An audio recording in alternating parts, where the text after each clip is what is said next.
નમસ્કાર વિદ્યાર્થી મિત્રો, વેદ ડિજિટલ એજ્યુકેશનમાં આપનું હાર્દિક સ્વાગત છે। આજે આપણે ધોરણ 12 વિષય હિન્દી ચેપ્ટર 15 ના સ્વાધ્યાયના સોલ્યુશનની સંપૂર્ણ ચર્ચા કરીશું।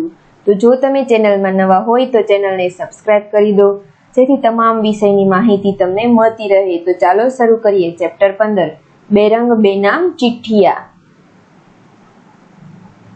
प्रश्न 1, निम्नलिखित प्रश्नों के उत्तर दिए गए विकल्पों में से चुनकर लिखिए। प्रश्न 1, डाकिया दर दर क्या लेकर घूम रहा है? जिसका उत्तर आएगा बी, बेरंग बेनाम चिट्ठी। प्रश्न 2, बेरंग बेनाम चिट्ठियों का कौन नहीं है?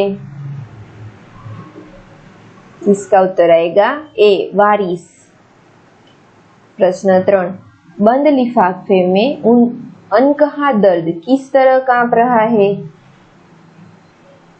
जिसका उत्तर आएगा बी, पत्ते की तरह। प्रश्न 4, बेरंग बेनाम चिट्ठी में कैसा दर्द है? जिसका उत्तर आएगा ए, अनकहा। આગળ વધતા પહેલા અમારી એપ્લિકેશન છે વેદ ડિજિટલ એજ્યુકેશન, જેને ગૂગલ પ્લે સ્ટોર પરથી ઇન્સ્ટોલ કરો। ઇન્સ્ટોલ કર્યા બાદ ઓપન બટન પર ક્લિક કરો। ત્યારબાદ અહીં તમારો મોબાઈલ નંબર અને સેન્ડ ઓટીપી પર ક્લિક કરો એટલે 4 અંકનો ઓટીપી આવશે, તેને એન્ટર કરો એટલે લોગિન થઈ જશો। ત્યારબાદ આ પ્રકારનું પેજ ઓપન થશે। અહીં ગુજરાત સરકાર દ્વારા પ્રકાશિત એકમ કસોટીના પેપર્સ, એ ઉપરાંત તમામ ઇમ્પોર્ટન્ટ માહિતી અને બોર્ડ દ્વારા પ્રકાશિત પેપરના સંપૂર્ણ સોલ્યુશન, તદુપરાંત યુટ્યુબ વિડીયોઝ પર જે તે ધોરણના પ્રકરણ વાઇઝ સોલ્યુશન, જેમાં પાઠની સમજૂતી, સ્વાધ્યાય સોલ્યુશન, તમામ વિષયની વિગતવાર માહિતી અહીંથી મળતી રહેશે। તો આ માહિતી તમારા મિત્રો કે સગા સંબંધીઓ સાથે શેર કરો। તો ચાલો આગળ વધીએ। प्रश्न 2, निम्नलिखित प्रश्नों के उत्तर एक एक वाक्य में लिखिए। प्रश्न 1, कवि ने कैसी चिट्ठी छोड़ी है? जिसका उत्तर आएगा कवि ने बेरंग और बेनाम चिट्ठी छोड़ी है। प्रश्न 2, बेरंग चिट्ठी किसे कहते हैं? जिसका उत्तर आएगा जिस चिट्ठी पर समुचित डाक टिकट न लगाया गया हो उसे बेरंग चिट्ठी कहते हैं। प्रश्न 3, कवि ने चिट्ठी की तुलना किससे की है? जिसका उत्तर आएगा परकटे पक्षी से की है। प्रश्न 3, निम्नलिखित प्रश्नों के उत्तर 2-3 वाक्यों में लिखिए। प्रश्न 1, डाकिया चिट्ठी लेकर कहाँ कहाँ घूम रहा है?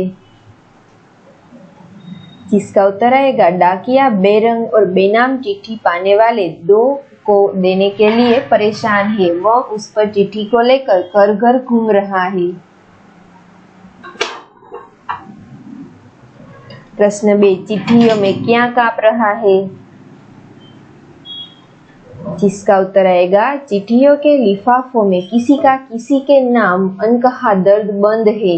यह दर्द चिट्ठियों में पत्ते की तरह कांप रहा है। प्रश्न 3, कवियों को इन चिट्ठियों से किस तरह की उम्मीद है? जिसका उत्तर आएगा कवियों को इन लावारिस चिट्ठियों से यह उम्मीद है कि किसी दिन ये चिट्ठियां लावारिस जगहों पर पड़ी पड़ी फड़फड़ाएगी और कभी किसी दिन कोई अजनबी इन्हें कुतूहलवश उठाकर पढ़ेगा। प्रश्न 5, निम्नलिखित प्रश्नों के उत्तर सविस्तार में लिखिए। प्रश्न 1, बेरंग चिट्ठी में लिखे दुख दर्द का वर्णन कीजिए। जिसका उत्तर इस प्रकार है, आप वीडियो को पॉज करके पढ़ सकते हो।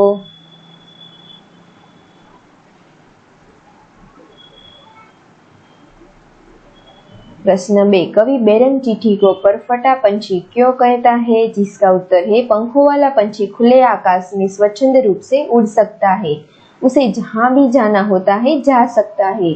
वह अपना चारा पानी ढूंढकर खा पी सकता है, लेकिन पंख कटने पर वह असहाय हो जाता है और किसी निर्जन स्थान पर पड़ा पड़ा उड़ने की कल्पना भर कर पाता है, पर उड़ नहीं सकता। यही हाल बेरंग चिट्ठी का भी होता है।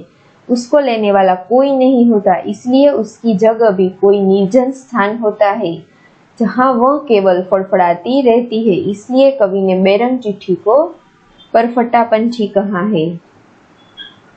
प्रश्न 5, निम्नलिखित पंक्ति का आशय स्पष्ट कीजिए। प्रश्न 1, हमारी तुम्हारी ये बेरंग लावारिस चिट्ठियां किसी दिन लावारिस जगहों पर परफटे पंछी की तरह पड़ी पड़ी फड़फड़ाएगी, जिसका उत्तर इस प्रकार है।